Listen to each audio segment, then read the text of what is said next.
आरोग्य निरोगी असणे. मित्रांनो, आपण रोज सकाळी उठतो, कामाला जातो, जबाबदाऱ्या पार पाडतो, पैसा कमावतो. पण या सगळ्यात आपण सर्वात मौल्यवान गोष्ट मात्र विसरतो, ती म्हणजे आपले आरोग्य. जागतिक आरोग्य संघटना WHO म्हणते, आरोग्य म्हणजे केवळ आजार नसणे नव्हे, तर शारीरिक, मानसिक आणि सामाजिकदृष्ट्या पूर्णतः स्वस्थ असणे. म्हणजेच मित्रांनो, आरोग्य म्हणजे फक्त ताप, खोकला, सर्दी नसणे एवढेच नाही, तर शरीर, मन आणि आत्मा तिन्ही निरोगी असणे म्हणजे खरे आरोग्य. संपूर्ण स्वास्थ्य म्हणजे काय? संपूर्ण स्वास्थ्य म्हणजे शरीरातील प्रत्येक भाग नीट काम करणे, मन शांत असणे आणि आत्मा समाधानी असणे. चला, आता संपूर्ण स्वास्थ्याचे महत्त्वाचे घटक समजून घेऊया. 1. मानसिक आरोग्य. मित्रांनो, आजच्या काळात आजार कमी नाहीत, पण तणाव सर्वात मोठा आजार आहे. कामाचा ताण, स्पर्धा, आर्थिक चिंता, कौटुंबिक समस्या या सगळ्याचा थेट परिणाम आपल्या मनावर होतो. मन अस्वस्थ असेल तर शरीरही आजारी पडते. म्हणूनच ध्यान, प्राणायाम, सकारात्मक विचार आणि पुरेशी झोप हे मानसिक आरोग्यासाठी अत्यंत गरजेचे आहे. 2. जीभ आणि पचनसंस्था. आपली जीभ आपल्याला फक्त चव सांगत नाही, ती आपल्या आरोग्याची अवस्था सांगते. जीभ स्वच्छ, गुलाबी असेल तर पचन चांगले असते. जिभेवर पांढरा थर, कोरडेपणा असेल तर शरीरात दोष वाढलेले असतात.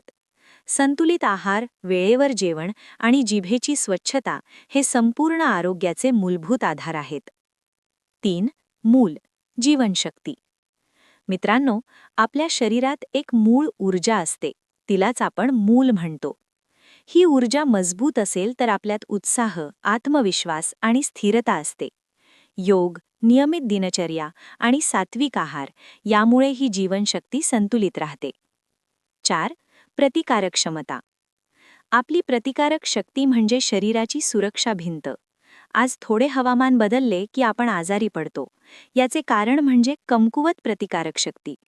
तुळस, हळद, आले, गरम पाणी, व्यायाम आणि आनंदी मन यामुळे प्रतिकारक क्षमता वाढते. 5. इंद्रियांचे आरोग्य. डोळे, कान, नाक, त्वचा आणि जीभ ही आपली 5 इंद्रिये आहेत. आज मोबाईल, टीव्ही, ध्वनी प्रदूषण आणि प्रदूषित हवा यामुळे इंद्रियांवर ताण येतो. वेळीच विश्रांती, निसर्गात वेळ घालवणे आणि स्वच्छ सवयी ठेवल्या तर इंद्रिये दीर्घकाळ निरोगी राहतात. 6. शारीरिक क्षमता.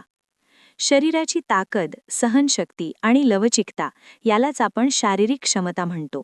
नियमित चालणे, व्यायाम, योगासने हे शरीरासाठी औषधासारखे आहे. लक्षात ठेवा, बसून राहणारी जीवनशैली म्हणजे आजारांना आमंत्रण. 7. योग्य वजन. अतिरिक्त वजन आणि कमी वजन दोन्हीही धोकादायक आहेत. संतुलित आहार, वेळेवर जेवण आणि हालचाल यामुळे वजन नियंत्रणात राहते आणि अनेक आजार टाळता येतात. 8. वेदनामुक्त जीवन. वेदना म्हणजे शरीराचा इशारा असतो.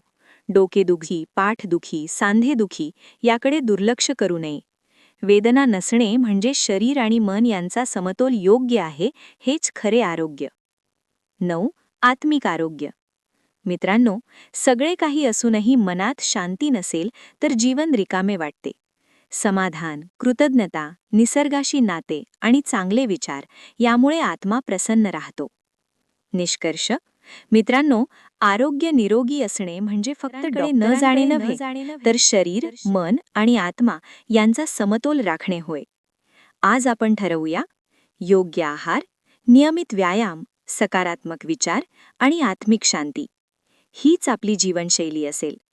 कारण शेवटी एवढेच सांगतो, आरोग्य आहे तर सर्व काही आहे. आरोग्य नाही तर काहीच नाही. धन्यवाद.